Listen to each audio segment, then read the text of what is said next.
당신이 매일 먹는 밥상이 사실은 수십 년 동안의 건강을 결정한다면 믿으시겠습니까? 저는 한방과 양방을 모두 경험하며 30년 가까이 진료해 온 의사로서 수천 명의 환자들에게서 한 가지 공통점을 발견했습니다. 비싼 약과 영양제를 한 움큼씩 드셔도 정작 매일 먹는 밥상에는 몸을 살리는 보물들이 빠져 있다는 사실이었죠. 특히 50대, 60대, 70대에 접어든 분들일수록 그냥 배만 채우면 된다는 습관이 자리 잡고 있었습니다. 하지만 저는 오늘 그 생각을 완전히 뒤집어 드리겠습니다. 평생 먹어온 평범한 반찬 속에 당신 몸의 시계를 되돌리는 비밀이 숨어 있습니다. 얼마 전 진료실에 한 어르신이 찾아오셨습니다. 원장님, 요즘 밥맛이 없고 힘이 없어요. 영양제도 챙겨 먹는데 왜 이렇게 피곤하죠? 저는 그분의 식단을 꼼꼼히 살펴보았습니다. 놀랍게도 늘 먹는 반찬이 거의 비슷했고 계절에 맞는 재료나 몸 상태에 맞춘 식단 변화가 전혀 없었습니다. 그런데 그 속에 제대로 조리해서 꾸준히 먹으면 약보다 강한 자연의 처방전이 들어 있었습니다. 문제는 그 귀한 재료가 눈앞에 있어도 몰라보고 그냥 지나치는 겁니다. 오늘 저는 당신의 밥상을 건강금고로 바꿔드릴 밥가지 반찬 이야기를 시작하려 합니다.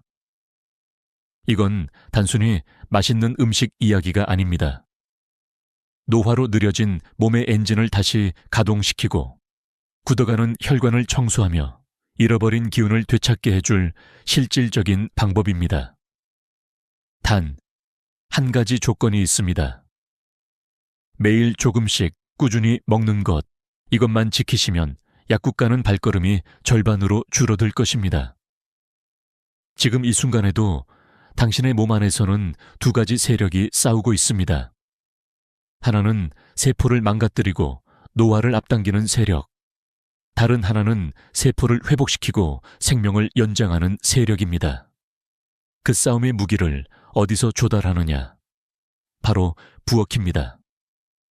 부엌에서 꺼낸 그릇 하나, 반찬 한 젓가락이 몸 안의 전쟁을 승리로 이끌 수도 패배로 이끌 수도 있습니다. 당신은 어느 쪽의 무기를 쥐어주고 계신가요? 저는 종종 환자분들께 이렇게 묻습니다. 어제 저녁에 뭐 드셨어요? 돌아오는 대답은 늘 비슷합니다. 김치, 멸치볶음, 달걀 프라이, 그리고 때로는 라면.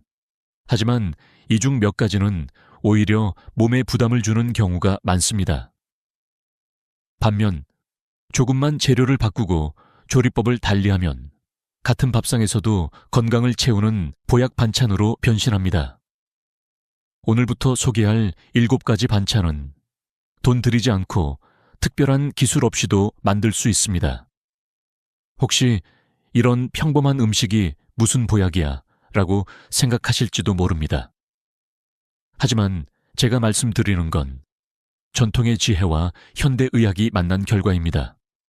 예를 들어 어떤 반찬은 우리 조상들이 겨울을 나기 위해 발효시켜 먹었는데 현대 영양학으로 분석해보니 특정 비타민과 미네랄이 풍부해 면역력을 비약적으로 끌어올리는 성분이 가득했습니다.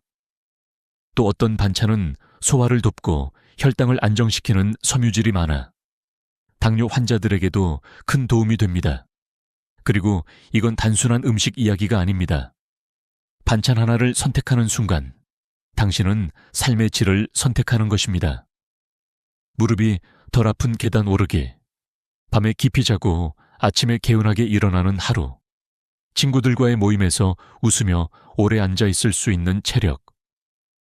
이 모든 건 약이 아니라 식탁에서 시작됩니다. 저는 이것을 집밥 처방전이라고 부릅니다. 오늘 들려드릴 이야기는 단순히 뭐가 몸에 좋다는 차원을 넘어섭니다. 저는 왜 이 반찬들이 좋은지, 어떻게 먹어야 효과가 극대화되는지, 또 어떤 분들에게 특히 필요한지를 구체적으로 말씀드릴 겁니다.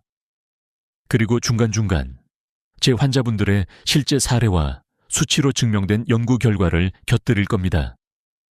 그래야 당신이 오늘 저녁 식탁에서 어떤 선택을 해야 할지 확신을 가질 수 있으니까요.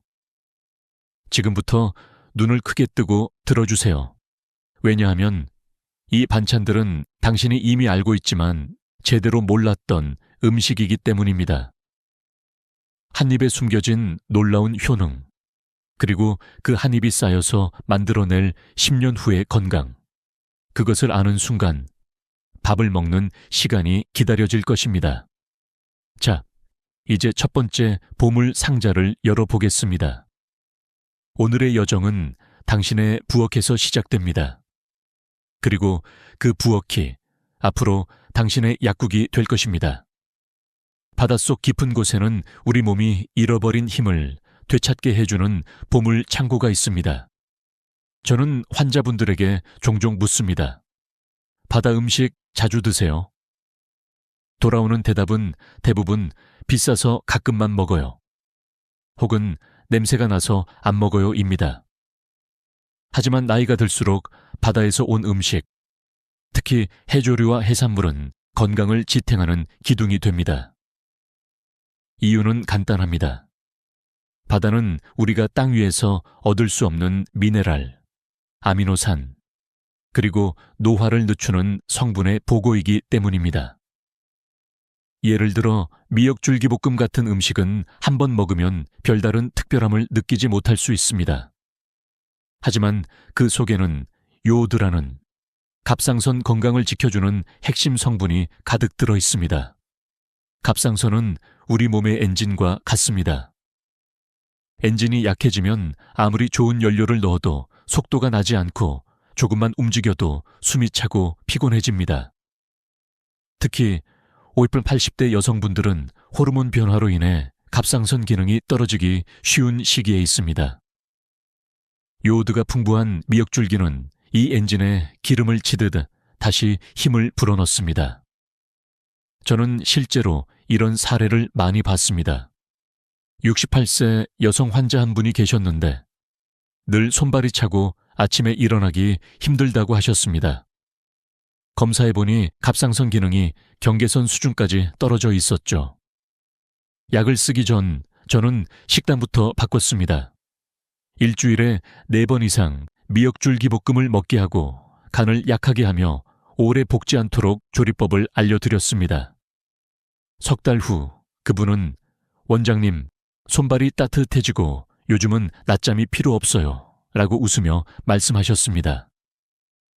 단순히 기분이 나아진 게 아니라 혈액검사 수치까지 개선된 것이 확인됐습니다. 해산물 중에서도 오징어는 단백질 보충에 숨은 강자입니다. 특히 진미채볶음은 씹는 맛과 보관 편리함 때문에 자주 밥상에 오르지만 많은 분들이 그 가치를 모르고 있습니다. 오징어에는 타우린이 풍부해 피로 회복에 탁월합니다. 타우린은 우리가 피곤할 때 마시는 피로회복 드링크의 핵심 성분이기도 하죠. 차이가 있다라면 드링크는 설탕과 첨가물이 많지만 오징어는 자연 그대로라는 점입니다. 단백질 역시 소고기나 돼지고기에 비해 부담이 적고 소화가 잘 됩니다. 특히 거의 60대 이상에서 단백질 부족은 근육 감소로 이어지고 이는 곧 낙상의 위험과 직결됩니다. 단백질을 보충한다고 고기를 매일 먹기 어려운 분들에게 오징어는 훌륭한 대안입니다. 단, 시중에서 파는 딱딱한 건오징어채는 그냥 볶으면 질겨서 치아에 부담을 줄 수 있으니 미지근한 물에 잠시 불렸다가 센 불에 재빨리 볶아야 합니다. 여기에 마늘과 간장, 약간의 설탕만 더하면 훌륭한 반찬이 완성됩니다. 그리고 해조류와 해산물의 장점은 단순히 영양 성분에만 있는 게 아닙니다.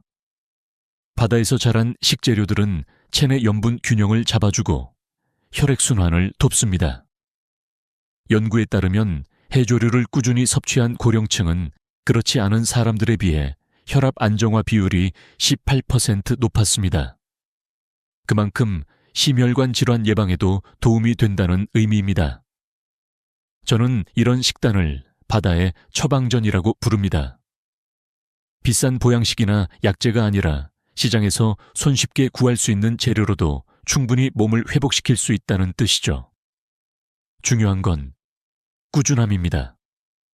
일주일에 한 번 먹는 것보다 매일 조금씩 먹는 것이 훨씬 강한 효과를 냅니다. 마치 운동을 한 번에 오래 하는 것보다 매일 조금씩 하는 게 더 좋은 것처럼 말입니다. 혹시 지금 냉장고에 미역줄기나 오징어채가 있나요? 없다면 다음 장보기에 꼭 넣으시길 바랍니다. 해조류 특유의 식감이 입맛을 돋우고 오징어의 담백한 맛이 단백질을 채워줄 겁니다. 그리고 매일 조금씩 먹다 보면 손발이 따뜻해지고 하루를 버티는 힘이 달라집니다. 이것이 바로 바다가 주는 두 번째 보물입니다. 땅속 깊이 뿌리를 내리고 자라는 채소들은 마치 세월을 견뎌온 노인처럼 강인한 생명력을 품고 있습니다. 뿌리 채소가 우리 몸에 주는 힘도 그렇습니다. 표면만 스쳐 지나가는 잎이 채소와 달리 뿌리 채소는 오랜 시간 영양을 응축시켜 놓았죠. 그 중에서도 저는 두 가지를 특히 추천합니다. 바로 우엉과 감자입니다. 우엉은 겉보기엔 딱딱하고 손질이 번거롭지만 장 건강을 회복시키는 데 있어선 그 어떤 약보다도 강력합니다. 섬유질 함량이 높아 변비를 완화하고 장내 노폐물을 쓸어내며 장내 유익균의 먹이가 되어 장 환경을 개선합니다. 실제 연구에서 60대 이상 변비 환자 그룹이 3주간 매일 우엉조림 50글 섭취했을 때 장통과 시간이 평균 20% 단축되고 복부 팽만감이 현저히 줄어들었다는 결과가 있습니다. 저는 예전에 장 문제로 고생하던 72세 남성 환자분을 기억합니다. 약을 써도 그때뿐이고 다시 불편감이 돌아오곤 했죠. 그런데 식단에 우엉조림을 넣고 나서는 상황이 완전히 달라졌습니다. 아침마다 시원하게 화장실을 다녀오고 하루 종일 속이 편안해졌다고 하셨습니다. 원장님, 이제는 밖에서도 마음 놓고 약속을 잡을 수 있어요.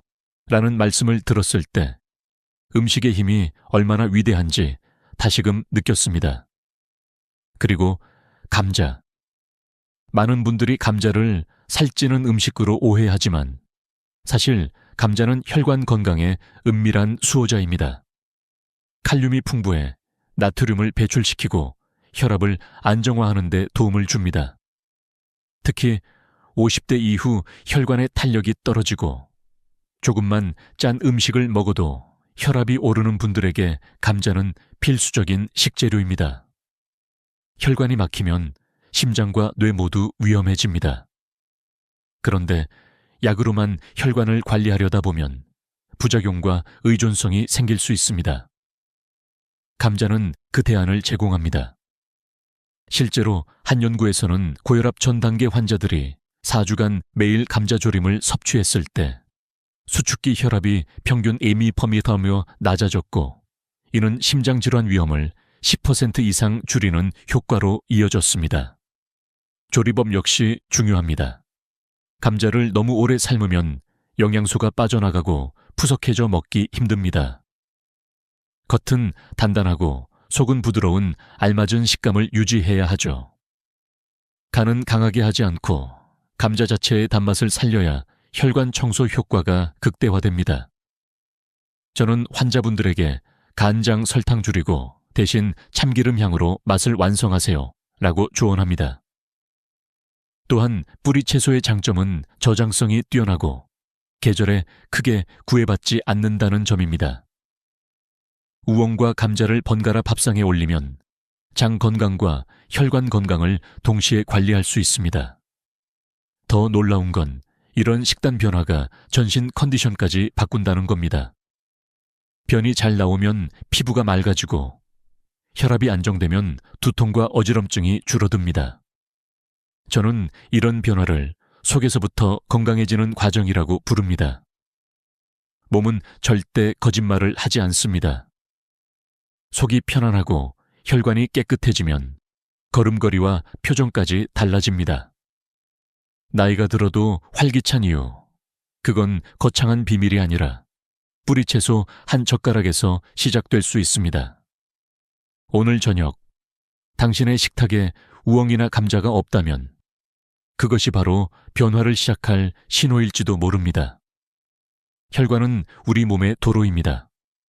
이 도로가 막히면 그 피해는 순식간에 심장과 뇌로 번집니다. 그런데 나이가 들수록 이 도로는 점점 좁아지고 노폐물이 쌓이며 작은 충격에도 쉽게 손상됩니다. 저는 진료실에서 종종 환자분들에게 이렇게 말합니다. 혈관이 깨끗해야 몸 구석구석까지 산소와 영양이 잘 배달됩니다. 그런데 대부분은 그 중요성을 알면서도 실생활에서 어떻게 관리해야 하는지 잘 모릅니다. 여기서 제가 권하는 건 약병이 아니라 밥상 위의 변화입니다. 감자조림은 이미 앞서 말씀드린 대로 혈관을 청소하는 천연 도구입니다. 하지만 여기에 덧붙여 말씀드릴 게 있습니다. 감자와 궁합이 좋은 혈관 건강에 또 다른 수호자가 있습니다. 바로 등푸른 생선입니다. 고등어, 꽁치, 정어리 같은 생선들은 오메가3 지방산이 풍부해 혈중 중성지방을 줄이고 혈관벽의 염증을 완화합니다. 실제로 일본 나가사키 의대 연구팀이 60세 이상 노인을 대상으로 6개월간 등푸른 생선을 주 3회 이상 섭취하게 했더니 혈관 탄성지수가 평균 20% 향상되고 LDL 콜레스테롤 수치가 의미 있게 감소했다고 보고했습니다. 물론 매번 생선을 구워 먹기는 번거로울 수 있습니다. 하지만 조림이나 찜 혹은 통조림을 활용해도 충분한 효과를 얻을 수 있습니다. 저는 한 74세 남성 환자분을 기억합니다. 늘 발이 차고 오래 걸으면 종아리가 뻐근하다고 호소하셨죠. 검사 결과 말초혈관 순환이 떨어진 상태였습니다. 약물 치료와 함께 저는 식단에 감자조림과 고등어조림을 번갈아 넣도록 권했습니다. 석 달 뒤 그는 예전보다 발끝이 따뜻하고 걸음 속도가 빨라졌어요 라고 말했습니다. 혈관 건강에는 나트륨 조절도 필수입니다. 짠 음식을 줄이는 것만으로도 혈압이 안정되고 혈관에 가해지는 압력이 완화됩니다. 하지만 한국인의 식탁에서 짠맛을 완전히 없애긴 쉽지 않죠. 그래서 저는 희석의 법칙을 씁니다. 간이 센 젓갈이나 장아찌를 먹을 때는 꼭 무염 반찬이나 채소와 함께 먹는 겁니다. 이렇게 하면 맛은 살리고 나트륨 부담은 줄일 수 있습니다. 또한 혈관 건강을 위해선 식이섬유가 필수입니다. 섬유질은 장에서 콜레스테롤과 담즙산을 흡착해 몸 밖으로 배출합니다. 우엉, 고구마, 감자 같은 식재료는 이 역할을 탁월하게 해내죠. 여기에 녹황색 채소를 곁들이면 항산화 효과까지 더해져 혈관벽의 노화를 늦출 수 있습니다. 저는 환자분들에게 늘 이렇게 말합니다. 혈관은 나이가 아니라 관리 습관에 따라 나이를 먹습니다. 같은 70세라도 혈관 나이가 50대인 분들이 있습니다. 그 비밀은 비싼 보조제가 아니라 매일 밥상에서 혈관을 위한 선택을 했다는 데 있습니다. 혹시 지금 발이 자주 차갑고 계단을 오를 때 숨이 차고 손끝이 쉽게 저린다면 그건 혈관이 보내는 경고 신호일 수 있습니다. 이때 필요한 건 큰 수술도 고가의 치료제도 아닙니다. 오늘 저녁 식탁에 감자조림과 등푸른 생선을 올리는 것, 이 단순한 선택이 당신 혈관의 운명을 바꿀 수 있습니다. 그리고 그 변화는 생각보다 훨씬 빨리 찾아올 것입니다. 나이가 들수록 우리 몸에서 가장 조용히, 그러나 꾸준히 약해지는 부위가 있습니다. 바로 뼈입니다. 뼈는 하루아침에 부러지지 않습니다. 하지만 60대 이후부터는 조금씩 밀도가 낮아지고 미세한 균열이 생기며 어느 날 아주 작은 충격에도 뚝 하고 부러질 수 있는 상태가 됩니다. 그래서 저는 환자분들에게 늘 이렇게 말합니다. 뼈 건강은 지금부터 준비해야 합니다. 아프기 시작하면 늦습니다. 우리 조상들은 냉장고도 칼슘 보충제도 없던 시절에 어떻게 겨울철 뼈 건강을 지켰을까요? 그 해답 중 하나가 바로 무말랭이입니다. 햇물을 채 썰어 말리면 수분이 빠지면서 칼슘, 칼륨, 철분 같은 미네랄이 몇 배로 농축됩니다. 게다가 씹는 동안 턱 근육과 잇몸이 단련되고 침 분비가 늘어나 소화도 잘 됩니다. 저는 67세 여성 환자분을 기억합니다. 무릎이 자주 시큰거리고 계단을 오르면 허벅지까지 뻐근하다고 하셨죠. 골밀도 검사를 해보니 경계 단계의 골다공증이었습니다. 약 처방도 했지만 식단에도 변화를 주었습니다. 무말랭이 무침을 일주일에 3, 4번 먹도록 하고 간은 최대한 약하게 참기름과 마늘로 풍미를 살렸습니다.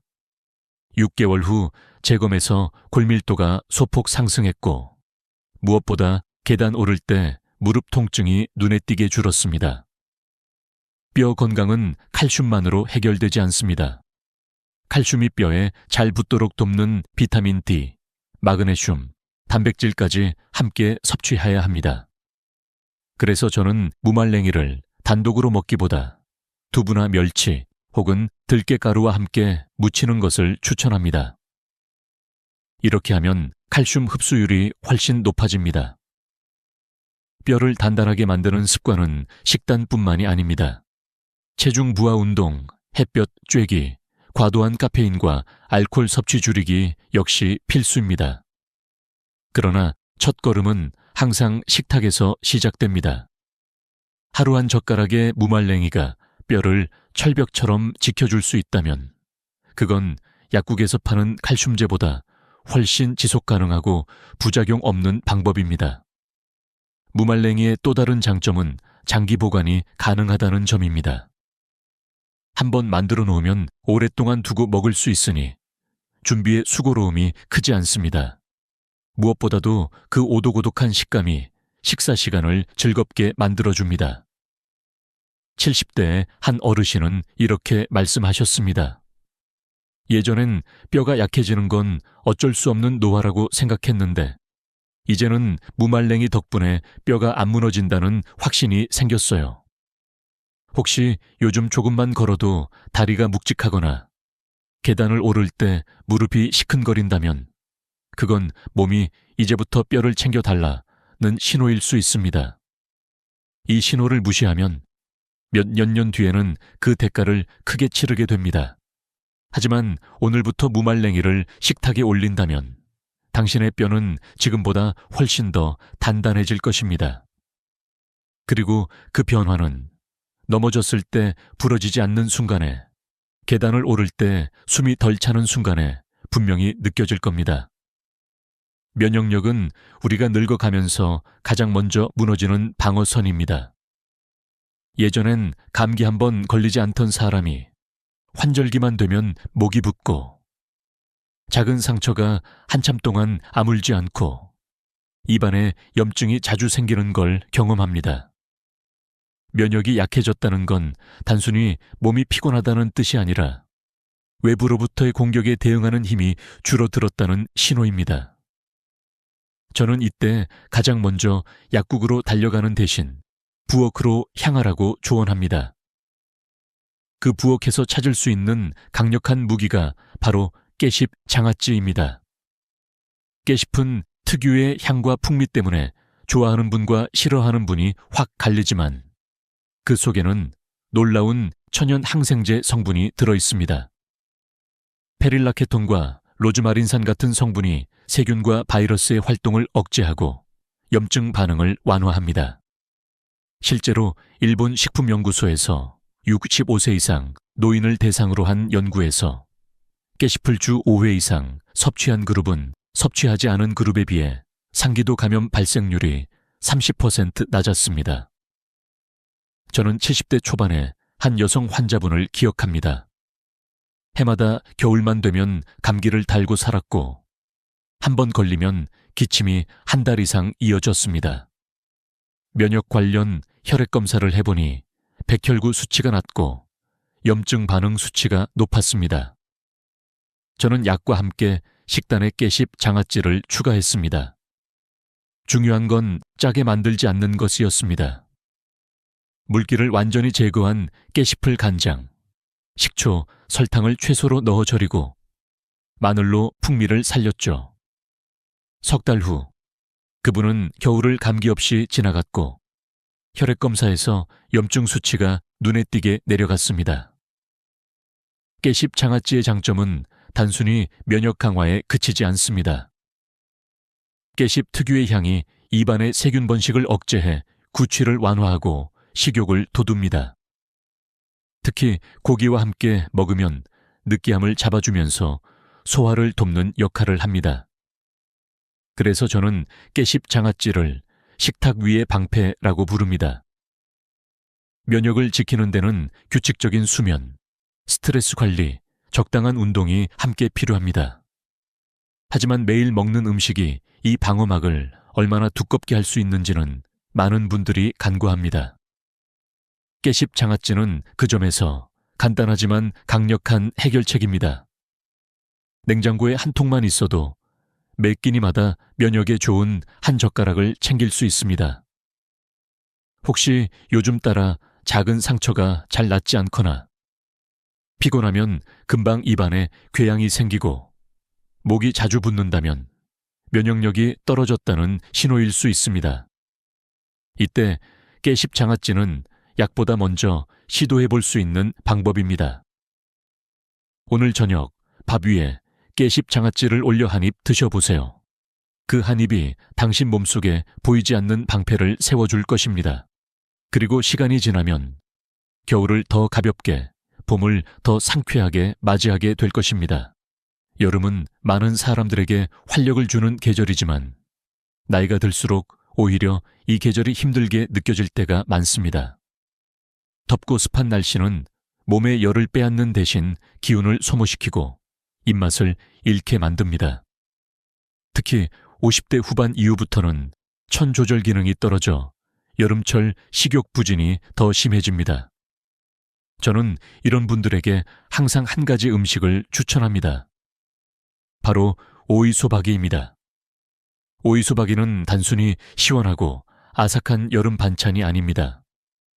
오이 자체가 가진 풍부한 수분과 칼륨은 몸속 열을 식히고 체내 나트륨을 배출해 부종을 줄여줍니다.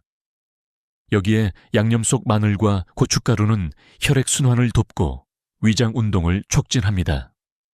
한 입 베어 물면 입안 가득 퍼지는 시원한 육즙이 혀를 깨우고 잃었던 식욕을 되살립니다. 저는 75세 남성 환자분의 사례를 종종 이야기합니다. 여름만 되면 밥을 반 공기밖에 못 드셨고 더위에 기운이 빠져 거의 하루 종일 의자에 앉아만 계셨습니다. 하지만 부인께서 매주 한 번씩 신선한 오이소박이를 담가 식탁에 올리면서 상황이 달라졌습니다. 시원한 국물과 아삭한 식감 덕분에 밥량이 늘었고 한 달 후에는 원장님, 요즘은 더위도 덜 타고 산책도 나갑니다 라고 하셨습니다. 오이소박이를 담글 때 주의할 점이 있습니다. 오이를 너무 오래 절이면 아삭한 식감이 사라지고 비타민C 같은 수용성 영양소가 손실됩니다. 30분 정도 소금에 절이는 것이 적당하며 양념에는 새우젓이나 멸치액젓을 약간 넣어 감칠맛을 살리는 것이 좋습니다. 또 너무 맵게 만들면 오히려 위를 자극할 수 있으니 시원한 맛이 주인공이 되도록 해야 합니다. 여름철 오이소박이는 단순히 입맛을 돋우는 것을 넘어 여름철 건강 유지의 핵심 도구가 됩니다. 식욕이 살아나면 자연스럽게 영양 섭취량이 늘고 이는 전반적인 체력 회복으로 이어집니다. 무엇보다 수분과 전해질이 균형을 이루면서 더위에 지치는 속도가 느려집니다. 이제 우리는 왈가지 밥상 위의 보물을 모두 살펴봤습니다. 진미채볶음으로 피로를 풀고 미역줄기로 갑상선을 지키며 우엉과 감자로 장과 혈관을 살리고 무말랭이로 뼈를 단단히나 하고 깨씹 장아찌로 면역력을 높이며 오이소박이로 여름철 입맛을 되찾는 것. 이 모든 것은 특별한 약이 아니라 매일 밥상에서 가능한 선택입니다. 저는 이 6가지 반찬을 하루 한 젓가락에 기적기라고 부릅니다. 한 번에 다 갖출 필요는 없습니다. 오늘은 한 가지, 내일은 또 다른 한 가지를 식탁에 올리면 됩니다. 중요한 건 꾸준히 계속하는 것입니다. 그렇게 하루하루 쌓이다 보면 3개월 뒤에 당신은 분명히 달라져 있을 것입니다. 아침에 더 가볍게 일어나고 계단을 오를 때 숨이 덜 차며 감기에 걸릴 확률도 줄어들 것입니다. 건강은 하루아침에 만들어지지 않습니다. 하지만 매일 먹는 음식이 10년 후에 당신을 만듭니다. 지금 당장 부엌으로 가서 냉장고를 열어보세요. 그 안에 오늘의 보약이 숨어 있을지도 모릅니다. 그리고 이 영상을 보고 계신 여러분, 오늘 이야기한 것 중 하나라도 꼭 실천해 보시길 바랍니다. 건강은 나누면 2배가 됩니다. 가족, 친구, 이웃과 이 영상을 공유하시고 함께 건강한 식탁을 만들어 보세요. 우리 모두의 노후가 더 빛나길 바랍니다. 오늘도 당신의 건강을 진심으로 응원합니다. 다음에도 삶을 바꾸는 이야기를 놓치지 않으려면 구독과 좋아요를 꼭 눌러주세요. 감사합니다. 일요일 오후 햇살이 거실 창문을 비스듬히 비추고 있었다. 평범한 하루, 평범한 풍경. 그런데 그날만큼은 내 눈에 모든 것이 다르게 보였다. 거실 소파에는 아들이 늘 그렇듯 한쪽 팔을 꿰고 TV에 빠져 있었고, 부엌에서는 며느리가 허리를 잔뜩 굽힌 채 국을 젓고 있었다. 처음엔 그냥 스쳐 지나가는 장면이었다. 직장 다니느라 힘들었겠지 하며 무심히 지나쳤다. 그런데 잠시 후 부엌에서 나오는 며느리가 벽에 몸을 기대며 숨을 고르는 모습을 본 순간 가슴 한구석이 쿡 하고 찔렸다. 말없이 힘들다는 내색 하나 없이 묵묵히 해내는 그 모습이 눈에 깊이 박혔다. 그 순간 나도 모르게 입이 먼저 열렸다. 야, 이 녀석아. 거기만 퍼져 있지 말고 지영이 좀 도와라. 안 보이냐? 혼자 저렇게 하고 있는 거. 순간 아들은 놀란 표정으로 나를 바라봤고 며느리의 눈빛이 살짝 흔들렸다. 그 눈빛 속에는 놀람과 서운함이 뒤섞여 있었지만 동시에 오래 기다렸던 위로를 드디어 받은 듯한 안도감이 번져 있었다. 그날 깨달았다. 며느리가 바라는 건 시어머니가 자기 편이 되어주는 게 아니라 공정함이었다는 것을. 나는 그동안 내 아들 편을 드는 게 부모의 당연한 도리라 믿었지만 그 믿음이 오히려 며느리와 나 사이의 벽을 높이고 있었던 거다. 아들이 잘못했을 때도 눈 감아주고 며느리가 지쳐 있어도 모른 척하던 나의 침묵은 그녀의 마음속에 이렇게 새겨졌을 것이다. 어머니는 결국 아들 편이시구나. 그리고 그 상처가 한번 자리 잡으면 아무리 비싼 선물을 주고 좋은 밥을 차려줘도 관계는 좀처럼 회복되지 않는다. 그날 이후 나는 아들에게 말했다. 네가 밖에서 돈 버는 것만이 남편 역할이 아니다. 지영이가 힘들면 먼저 움직여라. 처음엔 어색해하던 아들도 시간이 지나자 설거지를 하고 장을 함께 보러 나서는 모습이 익숙해졌다. 그 변화를 본 며느리는 예전보다 훨씬 더 따뜻하게 나를 대했다. 심리학 연구에 따르면 가족 내 역할의 공정성을 경험한 사람은 관계 만족도가 평균 35% 이상 높다고 한다. 이건 단순한 기분 문제가 아니라 가정의 행복을 결정짓는 핵심 요소라는 뜻이다. 며느리와 시어머니 사이도 결국은 부부 친구 동료 관계처럼 누구 편이냐가 아니라 무엇이 옳으냐로 판단할 때 오래 간다. 혹시 지금 당신도 마음속으로 이렇게 되묻고 있진 않은가? 나도 모르게 내 편만 들어온 건 아닐까? 만약 그렇다면 오늘이 바로 변화를 시작할 날이다. 공정함은 거창한 게 아니다.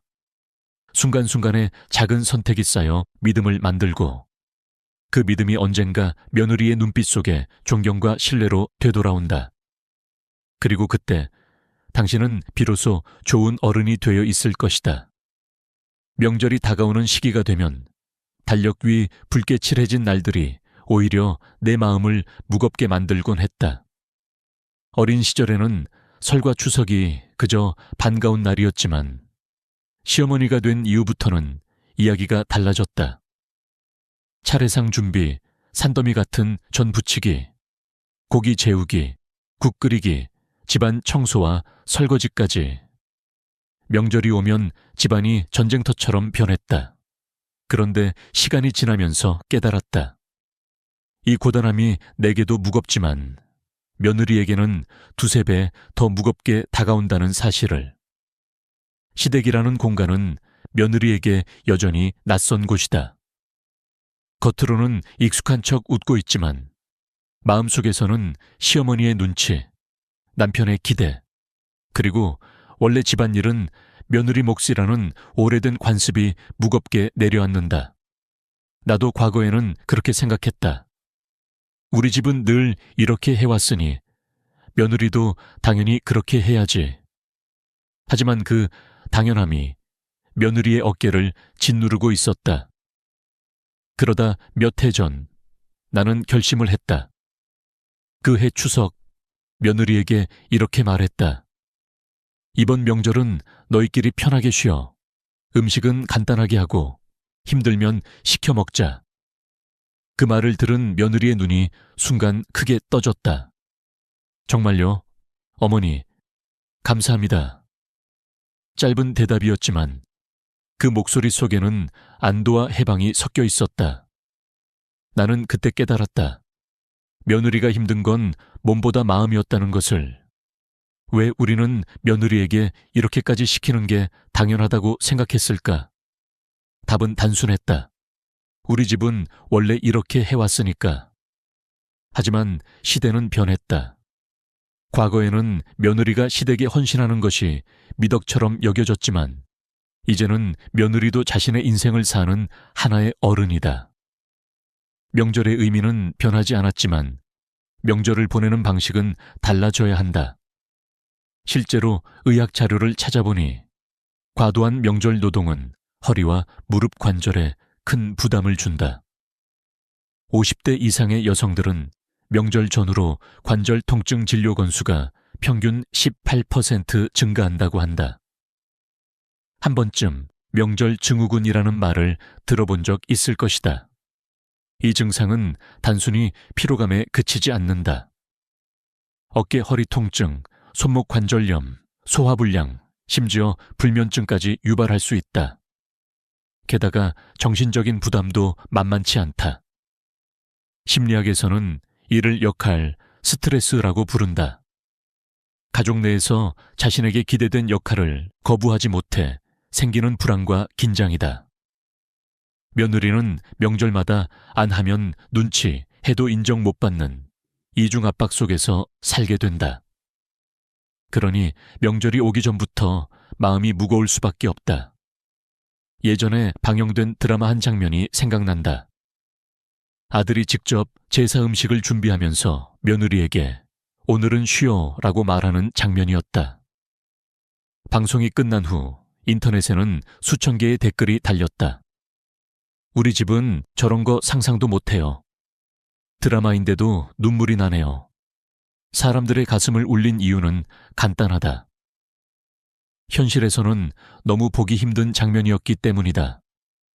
그래서 나는 확신하게 되었다. 며느리에게 명절은 행복한 날이 아니라 검사받는 날이 될 수 있다. 이건 왜 이렇게 했니? 원래 이렇게 해야지. 우리 집은 늘 이랬어. 이런 말들이 반복되면 며느리는 그 집에서 마음 둘 곳을 잃는다. 하지만 시어머니의 한마디가 모든 것을 바꿀 수 있다. 괜찮아, 안 해도 돼. 이건 게으름을 허락하는 말이 아니라 사람을 존중하는 말이다. 내가 이렇게 말하기 시작한 이후 명절의 분위기가 달라졌다. 며느리는 여유 있는 표정으로 웃었고 나도 한결 가벼운 마음으로 명절을 보낼 수 있었다. 차례상은 여전히 소박하지만 그 소박함 속에 웃음과 대화가 늘었다.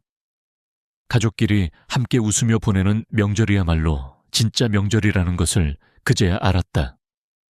심리 연구 결과에서도 이런 변화가 뒷받침된다. 가족 구성원이 심리적 안정감을 느낄 때 관계 만족도와 신뢰도는 평균 40% 이상 향상된다. 이 심리적 안정감은 누군가의 지지와 이해, 그리고 존중에서 나온다. 며느리가 시어머니의 집에서 안전하다고 느끼는 순간 명절은 감옥이 아니라 쉼터가 된다. 물론 이런 변화를 만드는 건 쉽지 않다. 오랜 세월 굳어진 습관을 바꾸려면 용기가 필요하다. 하지만 그 한 걸음이 관계를 바꾸고 명절을 바꾸고 결국은 가족의 미래를 바꾼다. 나는 더 이상 명절을 해야 하는 의무로만 보지 않는다. 대신 함께 웃을 수 있는 기회로 본다. 그리고 그 기회를 살리는 열쇠는 바로 시어머니의 한마디에 있다. 여러분, 혹시 다음 명절을 앞두고 계신가요? 그렇다면 이번엔 이렇게 시작해보세요. 이번에는 힘 빼고 하자. 괜찮아, 안 해도 돼. 이 짧은 말이 며느리의 어깨에서 얼마나 큰 짐을 내려놓게 할지 아마 직접 보게 되실 겁니다. 그리고 그 순간 당신도 알게 될 것입니다. 명절을 바꾸는 건 전통의 크기가 아니라 마음의 크기라는 것을. 며느리와 오래 지내다 보면 의도치 않게 서로를 비교하게 되는 순간이 있다. 나도 예외는 아니었다. 첫째 며느리는 정리정돈이 잘 되어 있고 말투도 공손하며 살림도 깔끔하다. 트러블이 거의 없고 언제나 조심스럽게 나를 대했다. 이런 며느리면 어디 가서 욕먹을 일 없겠다 싶었다. 그런데 언젠가 함께 밥을 먹던 중 그녀가 내 눈치를 살피며 젓가락을 드는 모습을 보았다. 순간 가슴이 철렁했다. 내가 저렇게까지 조심하게 만든 건가? 그건 내가 원한 관계가 아니었다. 반면 둘째 며느리는 정반대였다. 자기 스타일이 뚜렷하고 집안일도 자기 방식대로 했다. 자유롭고 솔직해서 처음엔 속이 부글부글 끓을 때도 많았다. 왜 이렇게 자기 멋대로야? 우리 집 며느리면 기본은 맞춰야 하는 거 아니야. 그렇게 마음속으로 불만을 쌓던 어느 날, 둘째가 조심스럽게 말했다. 어머니, 제가 방식이 좀 달라서 혹시 불편하셨다면 죄송해요. 그 순간 심장이 쿵 내려앉았다. 불편하게 만든 건 나인데 사과를 하는 건 며느리였다. 그제야 깨달았다. 문제는 며느리들이 아니라 내가 만들어 놓은 틀이었다는 것을. 첫째는 맞추느라 힘들고 둘째는 안 맞춰서 내가 힘든 건 결국 우리 집 며느리는 이렇게 해야 한다는 고정관념 때문이었다. 독일 철학자 칸트는 말했다. 인간은 수단이 아니라 목적 그 자체로 대우받아야 한다. 며느리를 우리 집 방식에 맞춰야 하는 사람으로 보면 그 순간부터 관계는 사람이 아니라 시스템이 된다. 반대로 그 사람의 삶과 개성을 인정하는 순간 관계가 비로소 시작된다. 그 이후 나는 입버릇처럼 이렇게 말했다. 아, 넌 그렇게 하는구나. 재미있다. 그렇게 해도 괜찮네. 결과가 좋구나. 이런 말을 들은 며느리들의 눈빛은 확 달라졌다. 신기하게도 그 뒤로는 며느리들이 먼저 다가왔다. 어머니, 이거 어때요? 이번에 제가 해본 건데 같이 해보실래요? 틀을 내려놓으니 사람이 들어왔고 다름은 더 이상 불편함이 아니라 서로를 풍요롭게 만드는 힘이 됐다. 심리학 연구에서도 가족 구성원의 개성을 존중하는 가정은 그렇지 않은 가정보다 정서적 유대감이 평균 42% 높게 나타난다고 한다. 나이와 문화, 세대를 뛰어넘어 틀보다 사람을 먼저 보는 태도가 결국 관계를 지켜준다. 여러분, 며느리는 우리 집에 맞추기 위해 존재하는 사람이 아니다. 누구의 아내이기 전에 자기 삶을 살아가는 고유한 인격체다. 그 다름을 인정하는 순간, 며느리는 시어머니를 편한 사람으로 느끼게 된다. 그리고 그 편안함이 오래가는 존경의 씨앗이 된다. 예전에 나는 며느리에게 잘해주고 싶으면 돈을 써야 한다고 믿었다. 백화점에서 비싼 가방, 고급 화장품, 명절 선물. 카드를 긁을 때면 어머니가 이렇게까지 해주신다는 말을 듣고 싶어 마음이 뿌듯했다. 그런데 몇 해 전 명절, 그 믿음이 완전히 무너지는 일이 있었다. 그날도 며느리는 하루 종일 부엌에서 음식 준비와 설거지를 반복했다. 아이를 챙기느라 앉을 틈도 없이 분주했다. 식사가 끝난 뒤 나는 무심코 며느리의 손을 잡고 말했다. 지영아, 정말 애 많이 썼다. 네 덕분에 우리 명절이 이렇게 따뜻해졌다. 고맙다. 딱 그 한마디였다. 그런데 며느리의 눈가가 붉어지고 입술이 떨렸다.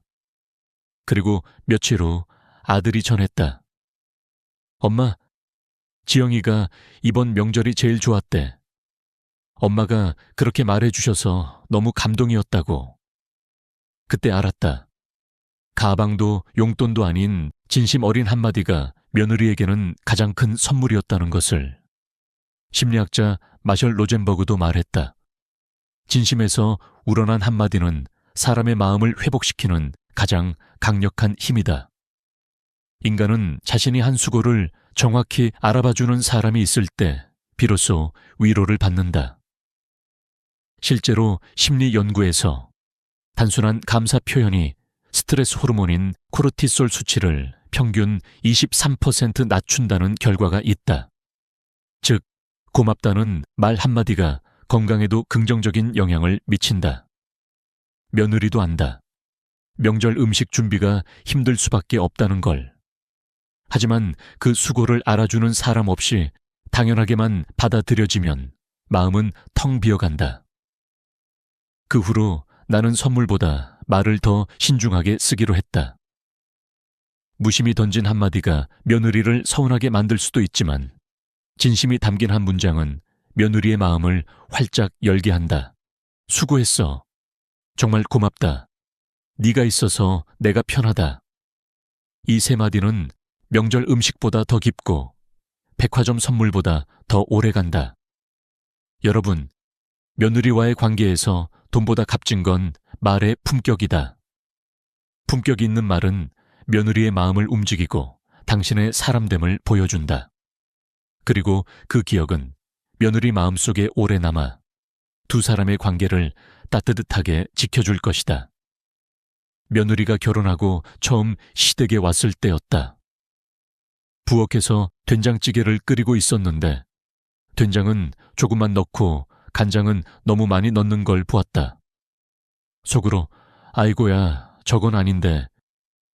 이러다 싱겁고 맛없겠네. 하는 생각이 100번은 들었다. 그런데 그 순간 입을 다물지 못하고 말했다. 아가, 간장은 좀 더 넣어야 맛있단다. 그 짧은 한마디에 며느리 표정이 단번에 굳었다. 아무 말도 하지 않았지만 그 눈빛이 말하고 있었다. 어머니는 저를 믿지 않으시는구나. 며칠 뒤 아들이 전했다. 엄마, 지영이가 그날 속상했대.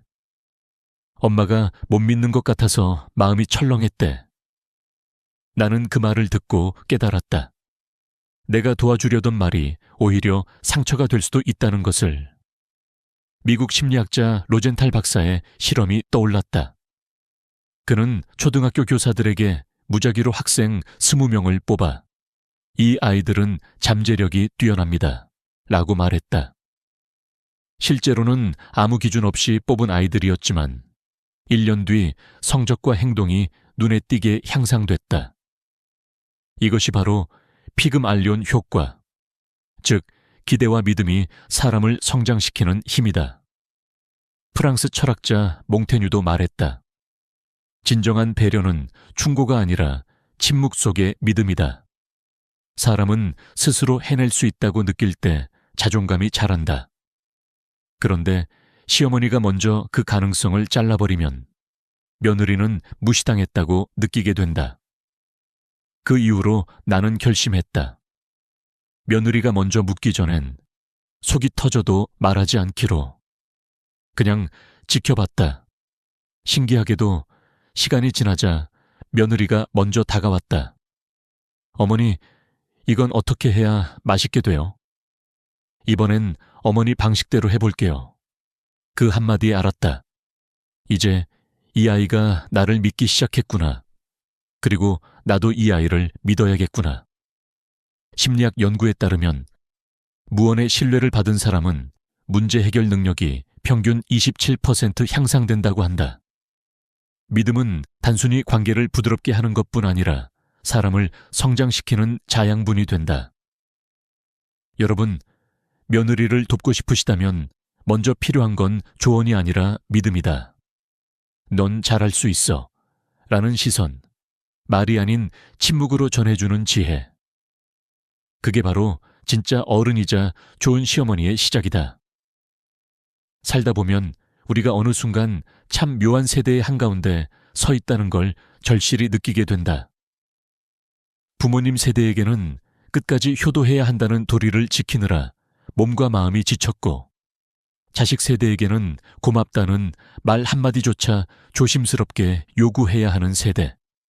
사람들은 이런 우리를 두고 부모를 부양한 마지막 세대이자 자식에게 부양받지 못하는 첫 번째 세대라고 부른다. 이 말이 참 서글프지만 그래서 더 현실적이다. 나 역시 그 정의에서 벗어나지 못한다. 그 사실을 인정하면서 나는 스스로에게 이렇게 말하게 되었다. 이제는 나 자신을 조금 더 귀하게 대해야 한다. 오랫동안 나는 시어머니니까 참아야지, 어른이니까 내가 먼저 이해해야지 라는 마음으로 살아왔다. 갈등이 있어도 삼키고 서운함이 있어도 덮었다. 그렇게 하면 관계가 편안해질 줄 알았다. 그런데 시간이 흐르니 깨달았다. 억눌린 감정은 사라지지 않고 마음 한구석에서 서서히 곪아간다는 것을. 겉으로는 평화로운 듯 보이지만 속에서는 작은 불씨가 타오르고 있었던 거다. 며느리와의 관계를 돌아봤다. 내가 얼마나 잘해줬느냐보다 서로를 얼마나 사람답게 봐줬느냐가 훨씬 중요했다. 선물을 하고 명절에 큰 상을 차려주는 것도 좋다. 하지만 그것이 관계를 지켜주는 핵심은 아니었다. 돈보다 말 한마디, 간섭보다 믿음 한 줌, 습관처럼 나오는 잔소리보다 고맙다는 따뜻한 말 한 줄이 오히려 훨씬 깊이 마음에 남았다. 가정학 연구에서도 비슷한 결과가 나왔다. 고령 부모와 자녀 이며느리 관계에서 존중 기반의 상호작용을 지속적으로 경험한 경우 5년 후에도 정서적 만족도가 70% 이상 유지되었다. 반대로 물질적 지원만 있고 존중이 결여된 관계는 2년 만에 만족도가 절반 이하로 떨어졌다. 결국 중요한 건 무엇을 주었느냐가 아니라 어떤 마음으로 대했느냐였다. 그런 의미에서 나는 내 인생 후반전을 이렇게 살아가고 싶다. 누구의 엄마나 누구의 시어머니라는 타이틀이 아니라 그냥 한 사람의 좋은 어른으로 기억되는 것. 그 길은 거창하지 않다. 눈앞에 사람을 있는 그대로 인정하고 필요한 순간에는 한 걸음 물러서며 옳고 그름을 가릴 때는 공정하게 판단하는 것. 그리고 때로는 침묵으로 신뢰를 전하는 것. 생각해보면 관계가 무너질 때는 항상 작은 균열에서 시작된다. 사소한 말 한마디, 아무렇지 않게 던진 시선, 기대하지 않았던 무심함이 쌓여서 생긴 틈. 하지만 그 틈을 메우는 것도 거창한 행동이 아니다. 오늘 고마웠다. 수고 많았다. 네가 있어서 내가 편하다. 이런 짧은 문장들이 마음의 거리를 조금씩 줄인다. 나는 이제 며느리에게 잔소리를 줄이고 묻기 전에는 조언을 하지 않는다. 대신 먼저 고마움을 표현하고 그녀의 방식을 존중하려고 노력한다. 그러자 신기하게도 며느리가 내게 먼저 다가오는 일이 많아졌다. 예전에는 조심스럽게 눈치를 보던 그녀가 이제는 웃으면서 어머니, 이거 같이 해보실래요? 하고 말을 건다. 그 변화는 마치 얼었던 땅이 조금씩 녹아 꽃이 피는 것과 같았다. 여러분도 혹시 비슷한 경험이 있으신가요?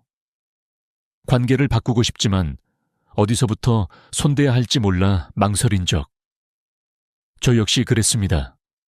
하지만 방법은 의외로 단순합니다. 먼저 내 마음을 조금 내려놓고 상대를 내 방식에 맞추려는 사람이 아니라 그 자체로 완성된 사람으로 인정하는 것. 그리고 필요한 순간에만 조언을 하고 나머지 시간에는 믿음으로 지켜보는 것. 삶이란 결국 사람과 사람의 연결로 이루어진다. 우리는 매일 그 연결을 조금씩 단단하게 만들거나 무심히 약하게 만든다. 내가 배운 건 돈이나 물질은 그 연결을 잠시 화려하게 보이게 할 수는 있지만 오래 지속되게 만들지는 못한다는 것.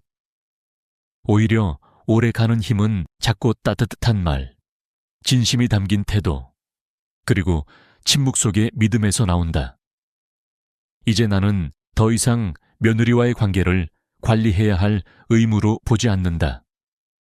대신 서로를 이해하고 존중하는 동반자로 생각한다. 그렇게 보면 우리가 함께하는 시간은 의무가 아니라 선물이 된다. 나의 작은 변화가 그녀를 웃게 하고 그녀의 작은 배려가 나를 편안하게 만든다.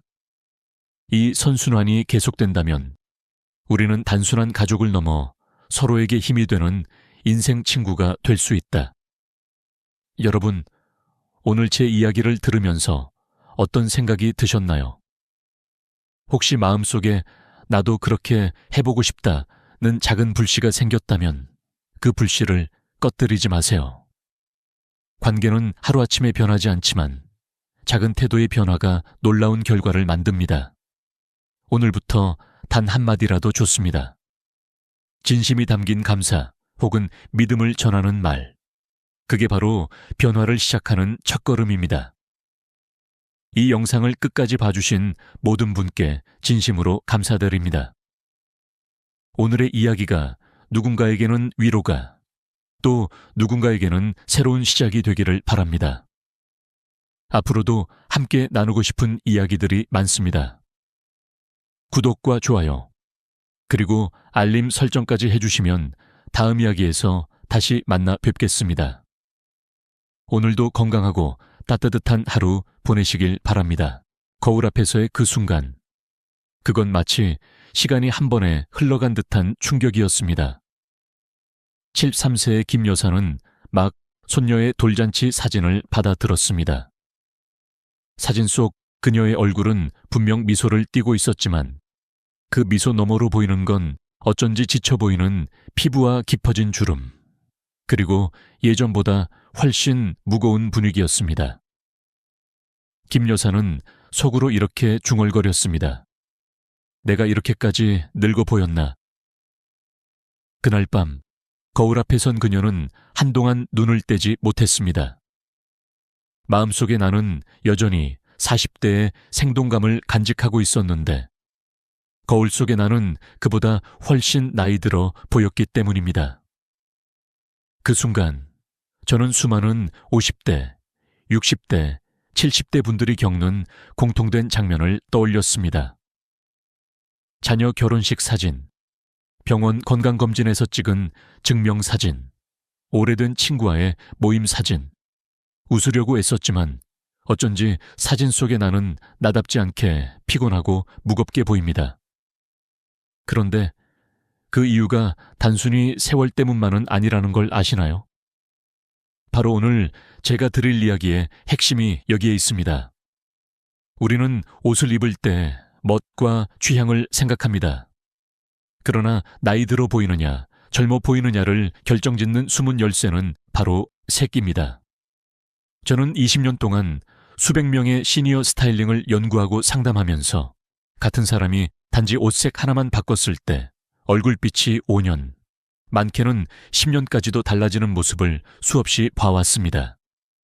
특히 한국 분들은 결혼식, 장례식, 경조사, 교회 예배, 동창 모임 등 일정에 맞춰 옷을 준비하곤 하시는데 그 자리에 어울리는 격식뿐 아니라 얼굴을 밝혀주는 색까지 고려하는 경우는 드뭅니다. 김 여사도 그랬습니다. 손녀 돌잔치라니 세련되게 보이고 싶어서 예전에 아껴두었던 검정색 실크 원피스를 꺼내 입었습니다. 검정은 날씬해 보이고 격식 있어 보인다는 믿음이 있었죠. 하지만 행사장 조명 아래에서 검정은 그녀의 얼굴빛을 잡아먹고 말았습니다. 따뜻해야 할 표정은 더 차갑게, 기운 있어야 할 눈빛은 한층 가라앉게 만들었죠. 사진 속 그녀는 실제보다 훨씬 피곤해 보였습니다. 이 이야기를 꺼내는 이유는 단 하나입니다. 여러분이 내일 아침 거울 앞에 설 때 오늘의 이 깨달음을 꼭 기억하시길 바랍니다. 나이 들수록 얼굴 가까이에 오는 색은 단순히 취향의 문제가 아니라 나를 어떻게 보이게 할 것인가를 결정하는 중요한 도구입니다. 검정이든 흰색이든 내가 사랑하는 색이든 그것이 내 피부빛과 어떤 관계를 맺는지 모르면 나도 모르게 세월을 더 얹어버릴 수 있습니다. 저는 오늘 여러분께 단순한 패션 팁을 드리려는 게 아닙니다. 이건 마치 건강검진 결과처럼 앞으로의 옷 입는 습관을 완전히 바꿔놓을 수 있는 진단서와도 같습니다. 우리가 먹는 음식이 몸을 만들듯 우리가 입는 색은 얼굴을 만듭니다. 더 중요한 건 이 변화가 생각보다 훨씬 쉽고 빠르게 가능하다는 점입니다. 이 자리에서 여러분과 약속드립니다. 오늘 이야기를 끝까지 들으시면 옷장을 열 때마다 이 색은 나를 살린다, 저 색은 나를 죽인다를 단번에 구분할 수 있게 될 겁니다. 그리고 단 하루 만에 얼굴빛이 달라진다는 걸 직접 느끼실 수 있을 겁니다. 이건 과장이 아닙니다. 실제로 서울의 한 시니어 패션 연구 모임에서 95세 이상 남녀 80명을 대상으로 실험을 했습니다. 똑같은 사람에게 3가지 다른 색의 상의를 입히고 같은 조명과 각도에서 사진을 찍어 제3자에게 평가를 맡겼습니다. 결과는 놀라웠습니다. 단지 색 하나 바꿨을 뿐인데 나이 들어 보인다는 평가에서 활기차 보인다로 바뀐 경우가 무려 78%였습니다. 더 흥미로운 건 이 변화를 만든 색들이 대부분 생각보다 흔한 색이었다는 겁니다. 여러분도 아마 느끼셨을 겁니다. 젊었을 땐 잘 어울리던 옷이 어느 순간부터 어딘가 어색해지고 피부가 칙칙해 보이는 경험. 이건 단순히 주름 때문이 아니라 세월과 함께 피부톤이 변하고 탄력이 줄어들면서 색이 주는 영향이 커졌기 때문입니다. 나이 들어 보이느냐, 젊어 보이느냐, 그 차이는 이제 100만 원짜리 화장품이 아니라 색 하나에서 갈립니다. 저는 오늘 여러분께 나이가 들수록 반드시 피해야 할 6가지 색과 반대로 입기만 해도 5살은 젊어 보이는 4가지 색을 알려드릴 겁니다. 그리고 단순한 나열이 아니라 왜 그 색이 문제인지, 어떤 원리로 얼굴빛을 바꾸는지, 그리고 실제 생활에서 어떻게 응용할 수 있는지까지 구체적으로 말씀드리겠습니다. 여기에 제가 직접 현장에서 겪은 사례, 그리고 색채 심리학과 의학적인 피부 데이터까지 곁들여서 여러분이 단순히 듣는 것이 아니라 바로 써먹을 수 있는 것으로 만들겠습니다. 그러니 지금 혹시 나는 색이랑 상관없어, 그냥 내 스타일대로 입을래 하고 생각하셨다면 잠시만 마음을 열어주세요.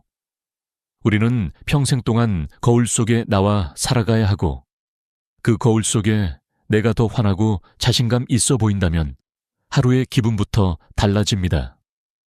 옷의 색은 그 변화를 만드는 가장 빠르고 가장 경제적인 방법입니다. 이제 시작입니다. 잠시 후 저는 왜 색이 나이를 더해 보이게 하는지, 그리고 어떻게 하면 그 함정에서 빠져나올 수 있는지 아주 구체적으로 보여드리겠습니다. 오늘 이 이야기가 끝날 때 여러분은 아마 거울 속의 자신을 다시 사랑하게 될 겁니다. 왜 어떤 색이 얼굴을 젊게도 혹은 나이 들어 보이게도 만들까요? 그 이유를 이해하려면 우선 빛과 색의 관계부터 알아야 합니다. 우리 눈이 보는 색은 단순한 원단의 색소가 아니라 빛이 그 표면에 닿았다가 반사되어 눈에 들어오는 결과입니다. 이 반사되는 빛이 피부에 어떤 영향을 주느냐가 바로 핵심입니다. 나이가 들수록 피부의 수분과 탄력이 줄어들고 표면의 굴곡이 더 뚜렷해집니다. 이때 어두운 색, 특히 빛을 거의 반사하지 않는 색은 그 굴곡의 그림자를 더 깊게 만들어 주름과 피부의 거친 질감을 강조합니다. 반대로 너무 강한 흰색이나 형광색처럼 빛을 과도하게 반사하는 색은 피부에 붉은기나 칙칙함, 모공까지도 더 선명하게 드러내죠. 이건 단순한 이론이 아닙니다. 서울대 피부과 연구팀이 발표한 자료에 따르면 50대 이후 성인의 피부 반사율은 평균적으로 20대 대비 12.18% 낮아집니다. 반사율이 낮아진다는 건 빛을 받아 반사시키는 힘이 떨어진다는 뜻이고, 그래서 얼굴이 어둡게 보이는 것입니다. 여기에 어두운 색 옷을 가까이 두면 반사되는 빛의 양이 더 줄어들어 얼굴이 한층 더 칙칙하게 느껴집니다. 또 하나, 한국의 실내 환경도 중요한 변수입니다. 우리나라 가정집과 행사장의 조명은 대부분 3000년 43,000K의 따뜻한 색온도입니다. 이 조명 아래에서는 노랑이와 붉은기가 도드라집니다. 그래서 흰색이라도 푸른 기운이 있는 쿨톤 화이트는 이 조명에서 차갑고 창백하게 보일 수 있습니다. 반대로 따뜻한 아이보리나 크림은 같은 조명에서도 피부를 부드럽게 감싸주죠. 많은 분들이 왜 매장에서 입었을 땐 괜찮았는데 집에서 거울 보니 별로지? 라고 느끼는 이유가 바로 여기에 있습니다. 매장 조명은 보통 5000K 이상으로 더 차갑고 밝기 때문에 색이 다르게 보이는 겁니다. 색의 채도, 선명함과 명도, 밝기도 무시할 수 없습니다. 채도가 너무 높은 색, 예를 들어 넌 핑크나 형광 라임은 피부와 옷이 시각적으로 따로 노는 현상을 만듭니다. 특히 나이가 들면 피부톤이 자연스럽게 중간 톤으로 이동하는데, 이런 강렬한 색은 대비를 극대화시켜 피부의 미세한 얼룩과 잡티까지 강조합니다. 명도가 너무 낮은 진한 보라, 짙은 버건디 같은 색은 얼굴 주변에 그림자 효과를 만들어 무겁고 피곤한 인상을 줍니다. 그렇다고 해서 무조건 밝은 색이 좋은 건 아닙니다. 새하얀 흰색은 빛을 많이 반사하지만 그 반사가 피부에 고르게 닿지 않으면 작은 주름이나 피부톤 불균형이 더 눈에 띌 수 있습니다. 마치 강한 햇빛 아래에서 확대경으로 얼굴을 보는 것처럼 모든 디테일이 다 드러나 버리는 겁니다.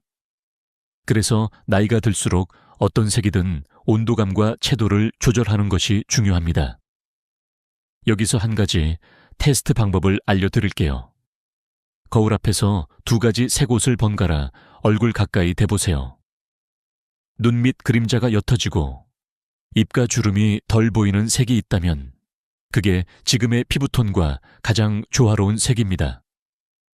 반대로 입술 주변이 창백하거나 눈 밑이 어두워지는 색이 있다면 그건 얼굴빛을 뺏는 색입니다.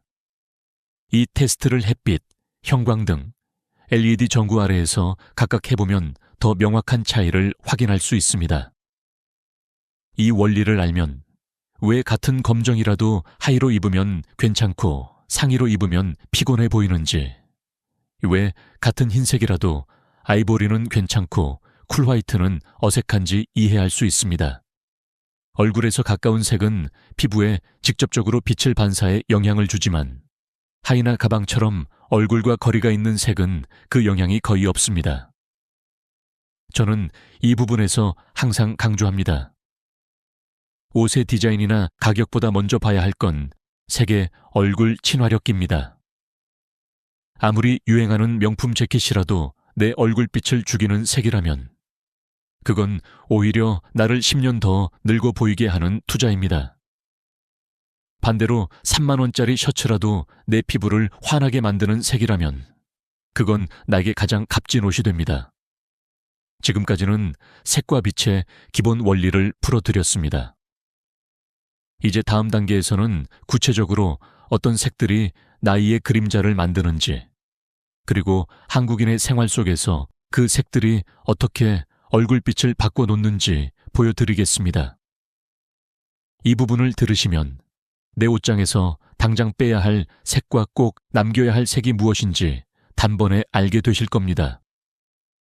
나이가 들수록 조심해야 하는 6가지 색. 저는 이것을 색의 함정이라고 부릅니다. 그 함정은 단순히 유행과 무관합니다. 오히려 젊었을 때 잘 어울렸던 색이 세월이 흐른 뒤에는 얼굴빛을 빼앗는 주범이 되는 경우가 많습니다. 지금부터 그 6가지를 하나씩 풀어드리겠습니다. 첫 번째 함정은 검정입니다. 많은 분들이 검정을 날씬하게 보이는 색, 고급스러운 색으로 기억합니다. 결혼식 하객, 장례식, 중요한 모임에 자주 입는 색이기도 하죠. 그러나 검정은 빛을 거의 반사하지 않습니다. 얼굴 주변에 검정이 오면 피부의 광채를 흡수해 주름과 그림자를 더욱 뚜렷하게 만듭니다. 특히 실내 조명에서 검정은 피부톤을 눌러버려 피곤한 인상을 줍니다. 만약 꼭 입어야 한다면 목 주변에 아이보리나 크림색 스카프를 두르거나 하이나 코트처럼 얼굴에서 떨어진 곳에 사용하는 것이 안전합니다. 두 번째는 새하얀 흰색입니다. 깨끗하고 단정해 보인다는 장점 때문에 많은 분들이 즐겨 입습니다. 그러나 강하게 빛을 반사하는 새하얀 흰색은 피부의 붉은기, 칙칙함, 잔주름까지도 더 선명하게 드러냅니다. 특히 피부 혈색이 옅어진 50대 이후에는 얼굴을 창백하게 만들 수 있습니다.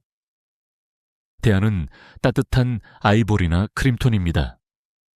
이 색들은 빛을 부드럽게 퍼뜨려 얼굴에 온기를 더해줍니다. 세 번째는 넌 컬러입니다. 형광 핑크, 형광 라임, 형광 오렌지처럼 강렬한 색들은 젊을 때는 생기 있어 보일 수 있지만 나이가 들면 오히려 피부와 옷이 따로 노는 느낌을 줍니다. 피부의 자연스러운 톤과 너무 큰 대비를 만들어 주름이나 칙칙함이 더 눈에 띄게 됩니다. 넌 컬러를 쓰고 싶다면 옷 전체가 아니라 작은 소품, 가방, 신발, 액세서리로 포인트만 주는 것이 좋습니다. 네 번째는 연한 베이지와 토프입니다. 부드럽고 고급스러워 보여서 좋아하시는 분들이 많지만 회색빛이 섞인 연한 베이지나 토프는 피부와 경계가 사라져 얼굴이 배경에 묻히게 됩니다. 특히 피부 탄력과 혈색이 줄어드는 시기에는 생기를 빼앗는 색이 됩니다. 이런 색을 입을 때는 아이보리나 크림색 스카프로 얼굴 주변을 밝히거나 좀 더 진하고 따뜻한 카멜, 모카 계열을 선택하는 것이 좋습니다.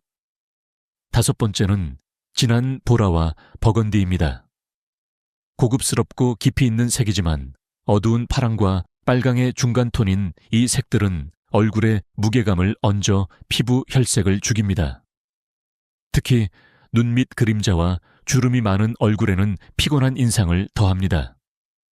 이 계열을 좋아한다면 라벤더나 연보라처럼 밝고 부드러운 톤으로 바꾸는 것이 좋습니다. 여섯 번째는 머스타드와 올리브입니다. 가을에 많이 입는 색으로 따뜻하고 분위기 있어 보이지만 회색기가 섞인 이 계열은 피부를 칙칙하게 만들 수 있습니다. 특히 노랑이나 녹색기가 도드라지는 조명 아래에서는 얼굴이 더 푸석해 보입니다. 대안은 라이트 옐로우나 세이지 그린처럼 더 맑고 밝은 색입니다.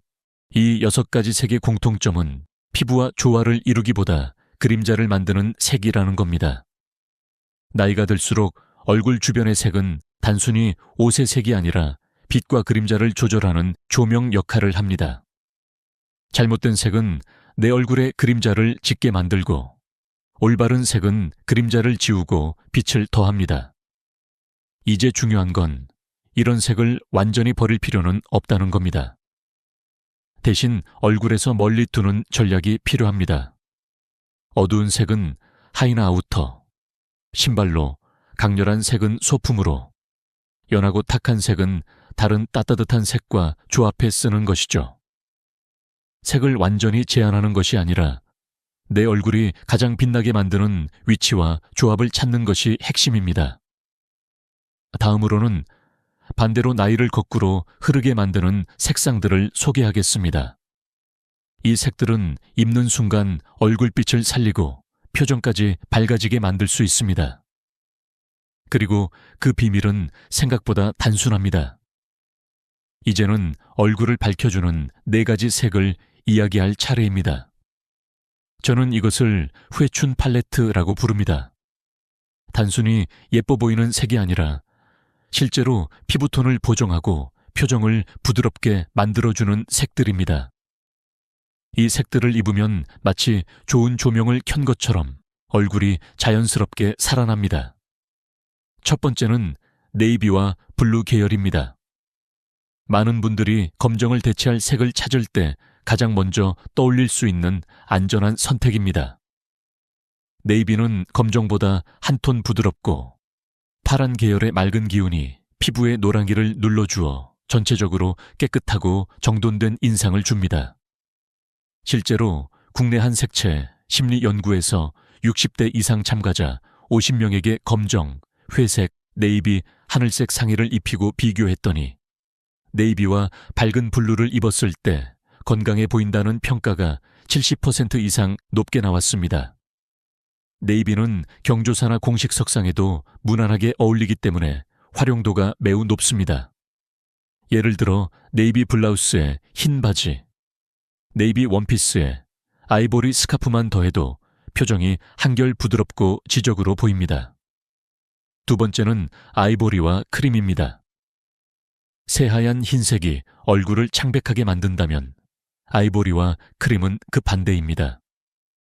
약간의 노랑이가 섞인 따뜻한 흰색은 피부의 붉은기와 칙칙함을 완화하면서 혈색을 자연스럽게 더해줍니다. 특히 겨울철이나 피부가 건조한 계절에 이 색을 가까이 두면 마치 얼굴에 은은한 조명을 켠 것처럼 보입니다. 아이보리 니트에 베이지 하의를 매치하거나 크림색 블라우스에 브라운 스커트를 입으면 전체적인 인상이 부드러워지고 우아함이 배가 됩니다. 세 번째는 파스텔 핑크와 라벤더입니다. 많은 분들이 핑크는 나이가 들면 안 어울린다고 생각하지만 파스텔 톤의 부드러운 핑크는 오히려 나이가 들수록 더 잘 어울립니다. 이 색은 피부에 은은한 혈색을 부여해 건강하고 활기차 보이게 합니다. 라벤더는 피부의 붉은기를 눌러주면서 맑고 깨끗한 인상을 만들어줍니다. 예를 들어 파스텔 핑크 블라우스에 라벤더 스카프를 두르면 자연스럽게 피부톤이 정돈되고 표정이 한층 부드러워집니다. 영국의 한 패션 심리 실험에서는 60대 여성들이 이 두 색을 입었을 때 젊어 보인다는 평가가 가장 높게 나왔다는 결과도 있습니다. 네 번째는 그레이와 화이트의 조합입니다. 많은 분들이 회색을 나이 들어 보이는 색이라고 생각하지만 그건 단독으로 쓸 때 이야기입니다. 회색은 화이트와 함께 있을 때 비로소 품격 있는 중립색이 됩니다. 특히 자연스럽게 흰머리가 섞이기 시작하는 시기에는 회색이 머리카락 색과 조화를 이루며 얼굴을 안정감 있게 보이게 합니다.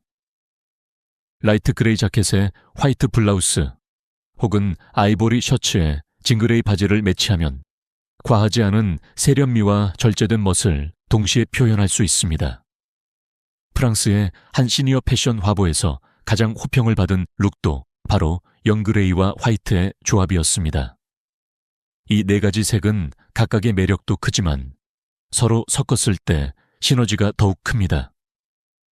네이비와 크림, 파스텔 핑크와 그레이, 라벤더와 아이보리처럼 조합하면 색이 서로를 보완하며 얼굴을 더 환하게 만듭니다. 중요한 건 이 색들을 얼굴 가까이에 두는 것입니다. 스카프, 상의, 원피스처럼 시선이 먼저 가는 위치에 배치하면 효과가 극대화됩니다. 여기서 한 가지 팁을 더 드립니다. 옷을 고를 때 단순히 색 이름만 보고 판단하지 마세요. 같은 네이비라도 채도와 명도에 따라 전혀 다른 효과를 냅니다. 매장에서 거울 앞에서만 보지 말고 스마트폰으로 사진을 찍어 비교해 보세요. 사진 속에서 더 환하게 보이는 색이 실제로도 여러분을 가장 잘 살려주는 색입니다. 이제 얼굴을 환하게 하는 색들을 알았으니 다음으로는 이 색들을 어떻게 조합하고 어떤 방식으로 입으면 가장 효과적인지, 즉 색을 활용하는 실전 규칙을 알려드리겠습니다. 이 규칙만 익히면 옷장 속의 색을 반으로 줄이고도 매일 새로운 코디가 가능해집니다. 색을 아는 것만으로는 충분하지 않습니다. 그것을 어떻게 조합하고 어떤 방식으로 입느냐가 얼굴빛과 전체 인상을 결정합니다. 저는 수많은 스타일 상담을 하면서 네 가지 규칙을 발견했고 이걸 생존 규칙이라고 부릅니다. 단순하지만 지키기만 하면 매일 아침 거울 앞에서 망설이는 시간이 줄어들고 자신감은 배가 됩니다. 첫 번째 규칙은 색을 너무 많이 섞지 않는 것입니다. 나이가 들수록 화사해 보여야 한다는 마음에 여러 색을 한 번에 시도하는 경우가 많습니다. 하지만 색이 많아질수록 시선이 분산되고 얼굴의 장점보다 단점이 더 부각됩니다. 기본 색 2가지에 포인트 색 하나만 더하면 충분합니다. 예를 들어 네이비 블라우스에 크림색 바지, 여기에 파스텔 핑크 가방 하나면 단정하면서도 생기 있는 인상을 줄 수 있습니다. 포인트 색은 얼굴보다 아래쪽, 즉 가방, 신발, 하단 스커트에 주는 것이 안정감을 높입니다. 두 번째 규칙은 상의와 하의를 같은 계열로 맞추는 것입니다. 사람의 시선은 색이 바뀌는 경계에서 끊깁니다. 위와 아래 색이 크게 다르면 몸이 분절되어 보이고 키가 작아 보이는 효과가 생깁니다. 반대로 같은 톤으로 맞추면 시선이 자연스럽게 흐르며 키가 커 보이고 몸이 슬림해 보입니다. 연블루 셔츠와 네이비 바지, 라이트 그레이 상의와 징그레이 하의처럼 톤을 통일하면 디자인이 평범해도 전체가 고급스러워집니다. 세 번째 규칙은 패턴은 한 번에 하나만, 나머지는 심플하게 정리하는 것입니다.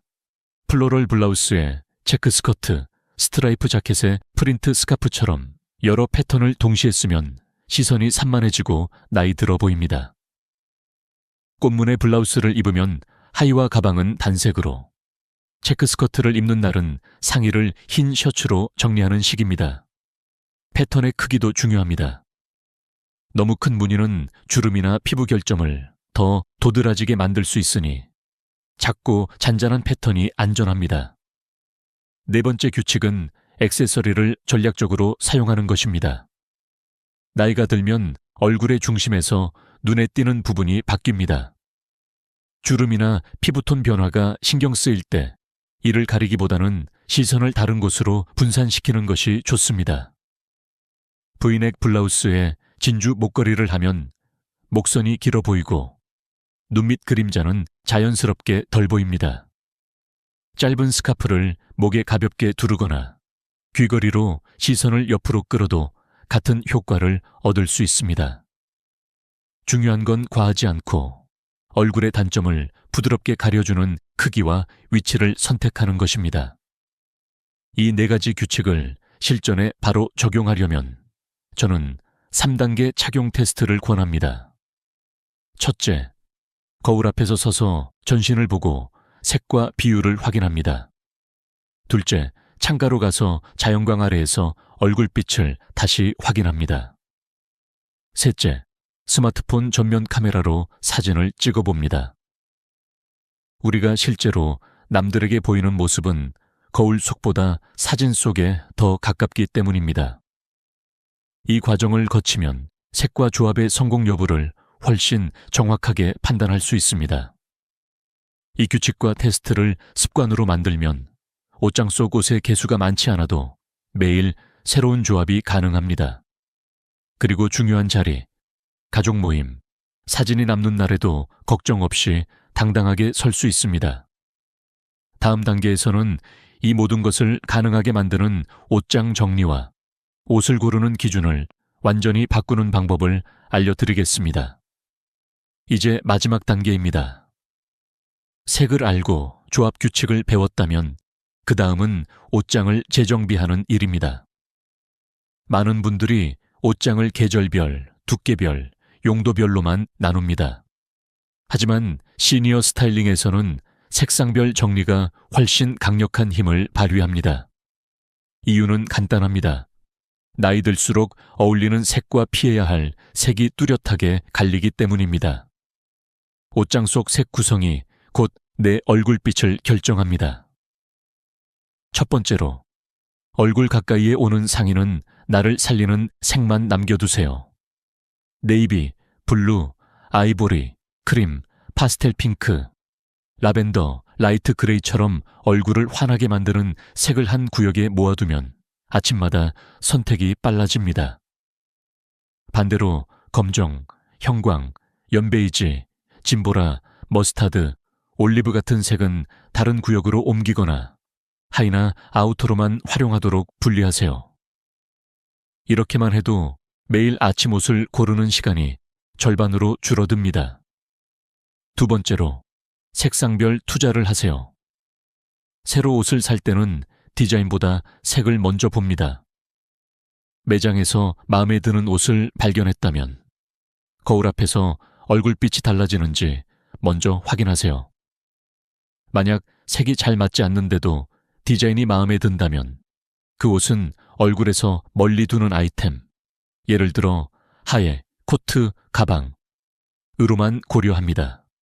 이렇게 하면 후회 없는 쇼핑이 가능합니다. 세 번째로, 소품의 힘을 적극 활용하세요. 이미 옷장에 얼굴빛을 죽이는 색의 상의가 있다면 아이보리나 크림 스카프, 라이트 핑크 목걸이, 밝은 귀걸이 같은 액세서리로 보완할 수 있습니다. 스카프 하나로도 얼굴 주변에 색 반사를 바꿔 피부톤이 달라집니다.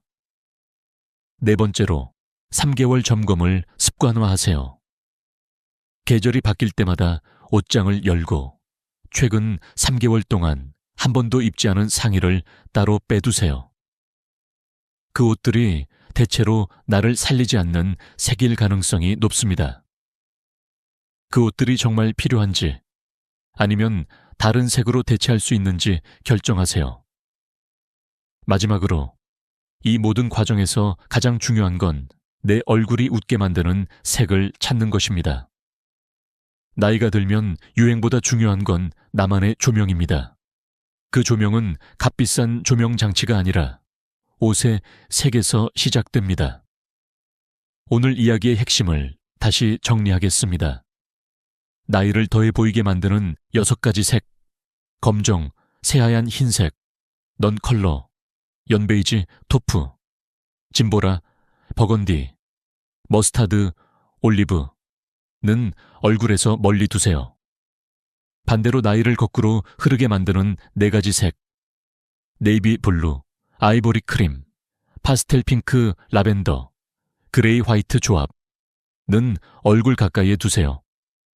그리고 색 조합과 옷장 정리 규칙을 습관으로 만들면 매일 거울 속에서 더 밝고 자신감 있는 나를 만나게 될 겁니다. 여러분, 색은 단순한 취향이 아니라 내가 세상에 어떻게 보이는가를 결정하는 언어입니다. 오늘부터는 누군가의 시선을 의식해서가 아니라 거울 속의 나를 더 사랑하기 위해 색을 선택하세요. 그 변화는 생각보다 빨리 그리고 분명하게 찾아옵니다. 오늘 이야기가 도움이 되셨다면 구독과 좋아요를 눌러주세요. 앞으로도 여러분의 하루와 옷장 그리고 얼굴빛을 더 따뜻하게 밝혀줄 이야기로 찾아뵙겠습니다. 우리 다음 영상에서 또 만나요.